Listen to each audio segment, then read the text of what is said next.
नमस्कार, city eight 9 देख रहे हैं आप। मैं हूं आशीष त्रिपाठी आपके साथ। और आज शुरुआत सबसे पहले एक अहम सवाल से कि आखिर आज कौन बनेगा उपराष्ट्रपति। जी हां, उपराष्ट्रपति चुनाव के लिए अब से कुछ ही देर में मतदान की जो प्रक्रिया है वो शुरू हो जाएगी और शाम 5 बजे तक वोटिंग होगी।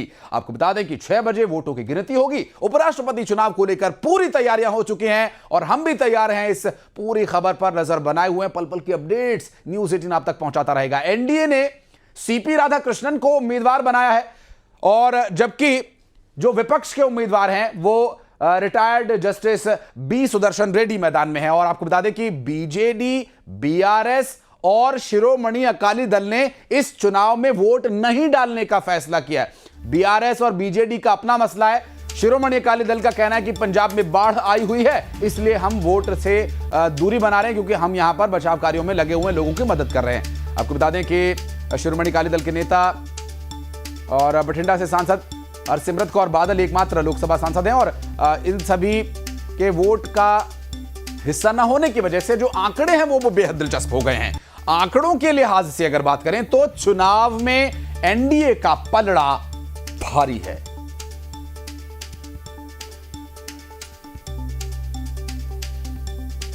तो आंकड़ों का खेल क्या कहता है उस पर भी नजर डालेंगे, प्रक्रिया क्या होती है उस पर भी नजर डालेंगे और उपराष्ट्रपति चुनाव के इतिहास से हमने क्या सीखा करेंगे बात। इस विषय पर भी लगातार हमारी नजर बनी हुई है।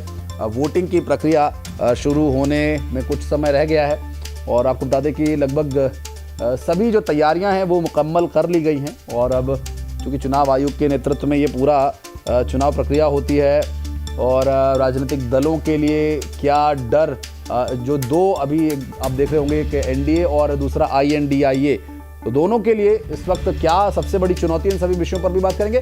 फिलहाल उपराष्ट्रपति चुनाव को लेकर जो तैयारियां हैं वो लगभग पूरी हो चुकी बताया जा रहा है और आज ही नतीजे भी आने वाले हैं। शाम तक घोषणा हो जाएगी कि कौन उम्मीदवार विजयी रहा और जिस तरह से पूर्व उपराष्ट्रपति ने जिन हालातों में माफ कीजिएगा इस्तीफा दिया और वो इस्तीफा होने की वजह से अब ये पूरी प्रक्रिया एक बार फिर से करनी पड़ रही है। उपराष्ट्रपति पद के लिए क्या इसे उपचुनाव भी कहा जा सकता है, हालांकि क्योंकि ये चुनाव सांसदों के वोट से तय होता है।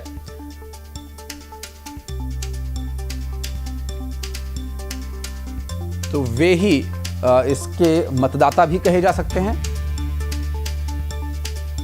तो आंकड़ों का खेल लगातार जारी है। कौन विजयी होगा, कौन इसमें नहीं चुना जाएगा, ये सभी तय हो जाएगा अब से कुछ ही देर में। क्योंकि आंकड़े देखिए, ज्यादा बेहतर आंकड़े इस वक्त एनडीए के पास हैं और एनडीए का जो मजबूत और भारी पलड़ा है, क्या उन्हें वो विजय की राह वाकई दिलवा पाएगा। क्योंकि इस चुनाव में क्रॉस वोटिंग का एक बहुत गजब का खेल होता है। जी हां, यहां पर आप व्हिप भी जारी नहीं कर सकते।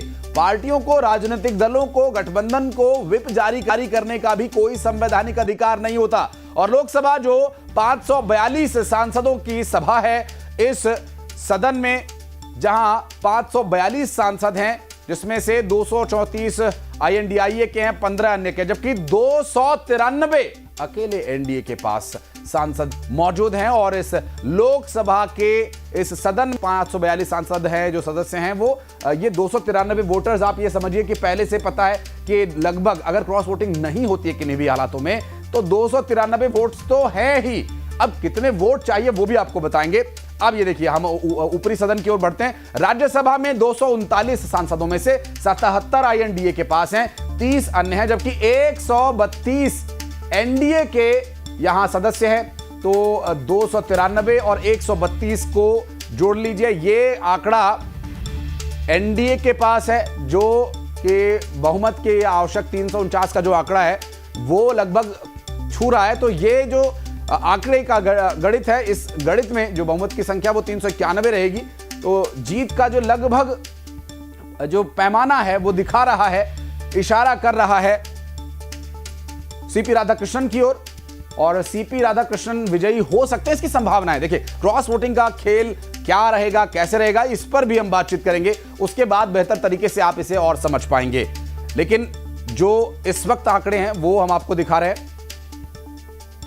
और बात करेंगे हमारे सहयोगी अनूप गुप्ता से। अनूप, देखिए, ये जो पूरी चुनाव की प्रक्रिया है, इस प्रक्रिया में व्हिप तो जारी होगा नहीं, तो एक बड़ी दिलचस्प स्थिति यह बन रही है कि व्हिप जारी ना होने की सूरत में क्रॉस वोटिंग का भी डर है दोनों ही तरफ से। अभी क्या कुछ तैयारियां हैं, क्या स्थिति है, शाम तक क्या स्थिति बन सकती है, संभावनाएं क्या है, इस पर बताइए, जानकारी क्या है अपने पास? देखिए, सबसे पहले तो आपको ये बता दूं कि कोई भी राजनीतिक पार्टी इस चुनाव को लेकर व्हिप नहीं जारी करती, क्योंकि कोई भी कैंडिडेट जो है किसी पार्टी की तरफ से नहीं होते, किसी सिंबल से वो चुनाव नहीं लड़ते। ऐसे में इस तरह का कोई संवैधानिक जो नियम है वो नहीं है।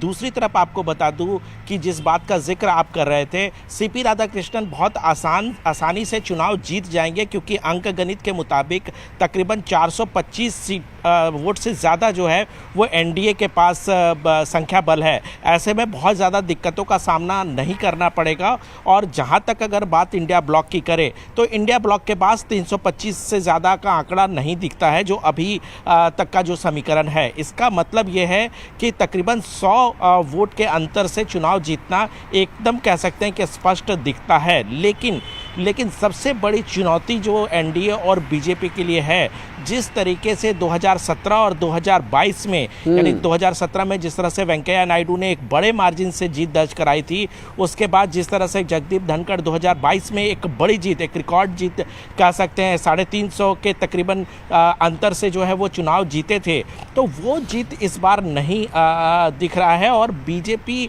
और ख़ास तौर पर एनडीए जो है वो फूंक कर कदम बढ़ा रही है। हमने देखा है कि पिछले 2 दिनों से ख़ास तौर पर इसी मुद्दे पर जो है वो कार्यशाला भी आयोजित किया गया कि कहीं भी वोटों का हेराफेरी या वोटों में किसी तरह की गलती ना हो। बाकायदा जो है वो सांसदों को इसकी ट्रेनिंग दी गई। और आपको बताऊं कि अभी 8 बजे से कई मंत्रियों के घर पर जो है वो ग्रुप्स में राज्यों के राज्यवार तरीके से जो सांसद हैं वो भी वहाँ पर गए हैं। यानी कि बीजेपी चाहती है कि ज़्यादा से ज़्यादा जो है वोट पड़े, क्योंकि बीजेपी को ये पता है कि जब वोटों की गिनती हो जाएगी और जाहिर सी बात है कि जीत हार का जो अंतर है वो बहुत कम पाया जाएगा, तो जाहिर सी सवाल उठेगा और एक मनोवैज्ञानिक बढ़त भी विपक्ष को इस मुद्दे पर मिल सकता है कि देखिए, पिछले बार की तुलना में इस बार जो जीत हार का जो अंतर है वो कम हुआ है।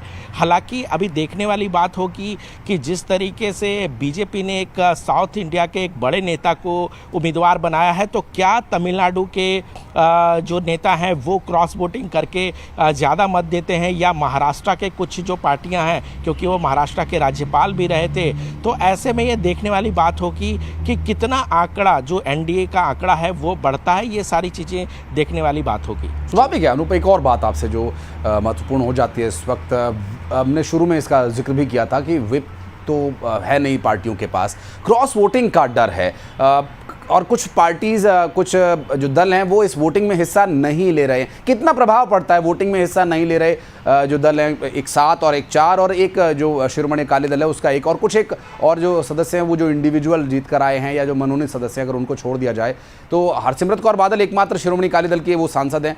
इसने भी ऐलान किया क्योंकि पंजाब में बाढ़ आई, एक रीज़न इन्होंने दिया। बीजेडी और जो अन्य दल इसमें हिस्सा नहीं ले रहे हैं। कुल मिलाकर लगभग कितने वो आंकड़े बनते हैं और इनके इस चुनाव में हिस्सा न लेने से कितना प्रभाव पड़ता है? देखिए, बहुत बड़ा प्रभाव पड़ता है, एक मनोवैज्ञानिक बढ़त कह सकते हैं, क्योंकि आमतौर पर देखा गया है कि जिस तरीके से बीजेडी और बीआरएस और अकाली दल, ये जो तीनों पार्टियां हैं, वो आमतौर पर हमने देखा है कि वो एनडीए का सहयोग करती आई है। वो एनडीए के जो एनडीए के उम्मीदवार हैं उसके पक्ष में मतदान करती आई है। लेकिन इस बार उन्होंने ये घोषणा की कि वो इस पूरे चुनाव से अपने आप को अलग करते हैं, यानी कि अब्सटेन करते हैं। जाहिर सी बात है कि इन्होंने ना विपक्ष को चुना है ना सत्ता पक्ष को चुना है। ये एक राहत वाली बात जरूर बीजेपी के लिए है, क्योंकि अगर ये विपक्ष के साथ जाते तो शायद बीजेपी को और नुकसान झेलना पड़ता और जीत हार का अंतर जो है वो और कम हो जाता। तो जाहिर सी बात है कि इसके दो पहलू हैं, लेकिन बीजेपी ये चाहती है कि ज़्यादा से ज़्यादा संख्या में क्रॉस वोटिंग हो। कहीं ना कहीं जो विपक्ष के जो सांसद हैं वो सीपी राधाकृष्णन। बिल्कुल अनूप, और अब आगे की प्रक्रिया क्या रहती है जानने के लिए फिर लौटेंगे।